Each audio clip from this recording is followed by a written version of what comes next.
What up, y'all? Welcome to the video. As y'all coming in, y'all smash the like button and subscribe to the channel if you ain't already subscribed. Now check this out. So I was watching the Anthony Joshua video, right? He was doing the interview, I think, with Fight Hub, Fight Hype, one of them.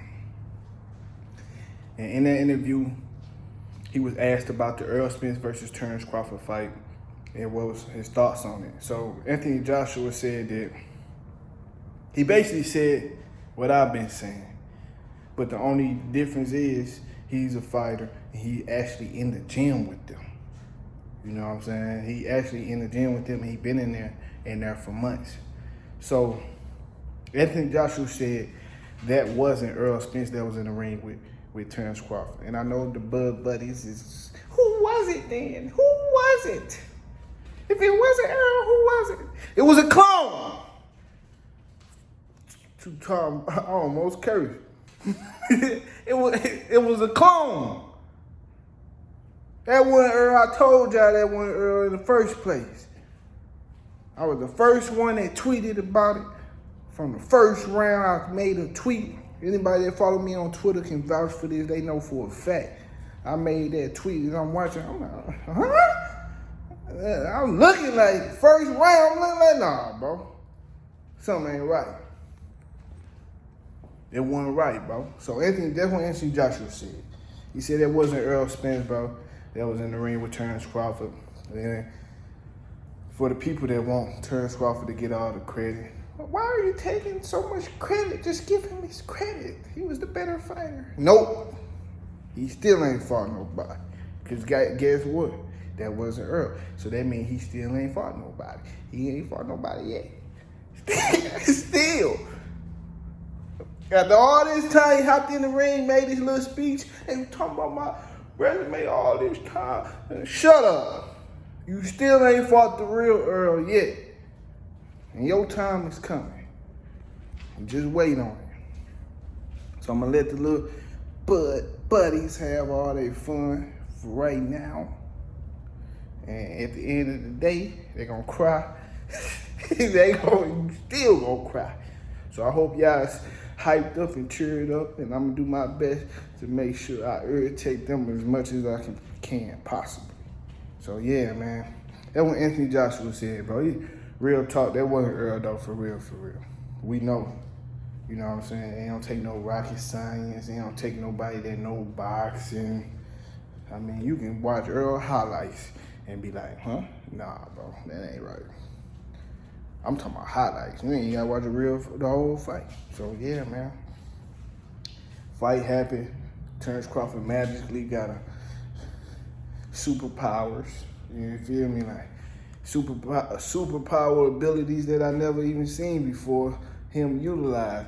But for some reason, but on some real talk though, man. I know more than these dudes. They be running their mouth about how people need to give Terence Crawford fans. I know more about Bud Crawford than they do. They probably bought more pay-per-views from Terence Crawford than they did too. But on the real tip, that wasn't even the best Terence Crawford either. See, this is how much they don't know. That wasn't even the best Bud. Because Earl wasn't able to push him to the point to where he fight for broke. He was throwing shots and picking Earl apart. He wasn't even letting loose like how Bud let loose. Like, he ain't get to let loose.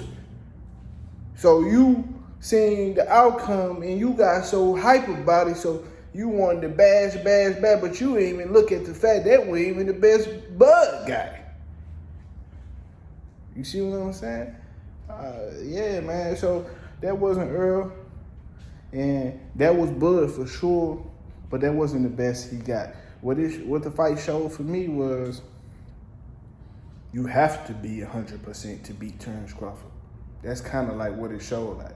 And it also showed that Bomac was a better coach than originally thought. You know, his name's still Mo Snacks, but he's a better coach.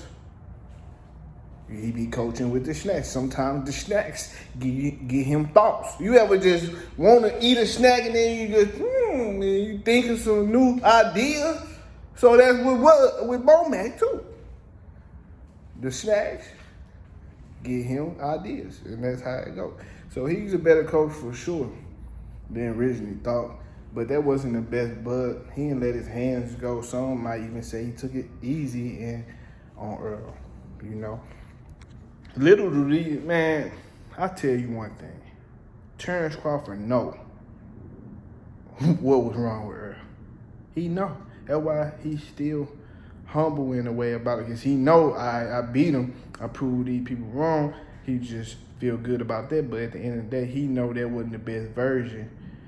And he's still going to have to show up exactly how he showed up. He's going to have to put in all the work that he put in right there. He's going to have to go just as hard to even attempt to beat him the next time. But he ain't going to win again.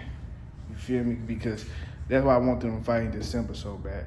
Earl was a little lumped up, but took some little damage. But I believe Bud could have even hit him a little harder than what he was. Not saying he was lighting up on punch, but I'm saying like he had harder shots tucked in that he could have let go. You feel me? And he can throw a lot more, you know, a little more ferocious than he showed. He ain't even showed him. He wasn't even there, you know what I'm saying, angry. He was just hitting Earl, hitting him to the point, capitalizing off what Earl was doing, and he was okay with that. He wasn't going super duper hard. Not saying he was doing it on purpose, but I'm saying that's what I seen. And Terence Crawford and Errol Spence, he wasn't even like 50% of himself at all. You know what I'm saying? So that's how I looked at the fight. But that's what Anthony Joshua said. He said that wasn't the guy who was in there watching train and spar. And you might say, oh, Bud wasn't in there. Well, Bud don't need to be in there, bro. Earl hit hard. The casuals don't know nothing about this inside information that we are hardcore fans who always watch this know. We watching. We hearing about sparring sessions. We watching all their fights. We know all the inside news that come out first or whatever. So we know just looking at them, come on, bro. Be real with yourself. That wasn't him, man. That was him, but it wasn't him. You feel me? That wasn't no nerd. That's why he said, I know I can do it a lot better. Yo, of course he can, man. Yeah, come on, man. And I don't even think there was nothing wrong with Derrick James' game plan, because from what I seen was, I seen a video from Barbershop Conversations. Fred said that Derrick James' game plan was horrible. He didn't have a plan B or whatever. And he's still a great coach. He still got him as the best coach. So I'm not really knocking Fred or nothing, but I just want to correct something. I don't even think it was, I just want to have my opinion, not correct, but I don't even think that was a bad plan from Derrick James. What I seen was Errol Spence not listening to Derrick James. He couldn't. It's like, even if he was listening, his body couldn't do what he wanted to do. You know what I'm saying? And that's what I seen, bro. But y'all hit that like button, subscribe to the channel, subscribe already. Now listen, I'm out of breath because I've been running up and down still. But yeah, Errol Spence, man, that wasn't him, bro. He way better than that. He gonna crush Crawford at 154. It's gonna be different. You know what I'm saying? So just tighten your shoes up, because we got another one on the way. Y'all hit that like button, subscribe to the channel, subscribe already, and I'm out.